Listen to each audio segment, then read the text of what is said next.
the value I've seen in it is just seeing things from a different perspective than what I see day to day.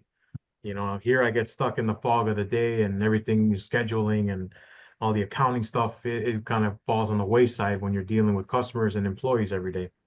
So having a coach that will meet up with you consistently and help you keep track of the goals you set consistently has really been a huge benefit for our stores. I tell you that the reporting has been essential. It's part of my daily routine to go through there and look at, the reports you guys send through email that we set up with the coach that I want to see, that I think, brings the best value for me.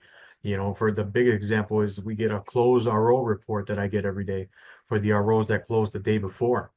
And it lets me see if the technicians were booked correctly, if we used the right op codes, if we charged out the right amount, or if we used too much of a discount on it. And it lets me really, dig in on what the goal is we're trying to do and find out where our leaks are. The perception the advisors have when we adjust the pricing on something and they're like, oh man, I don't know if our customers are going to want to buy it. And then you forward that email that you guys do with the mystery shops for these services that customers saying are too expensive. It turns out the advisors think it's too expensive because in the real world, we're right in the pack of what everyone else is charging, if not lower. Everything that we've needed to do is working with the coaches and making sure we're consistent with our customer pay repair orders. And then when it comes time, the coaches always, walk us through when it's the best time for us to file for our labor rate increase or our parts increase. You're missing out on a lot of value.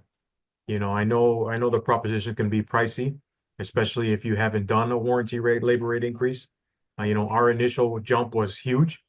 We went from 126 to 188 in our first jump at our Chevy store, and our Mazda store was at like 108, 108, all the way up to $75, 175 in the first jump. So, I get the expense part of it can be high initially, but once you really get that past that, now the value really builds in the long term because now you're still increasing, year over year while working with all the tools that Dynatron gives you, when you work with them.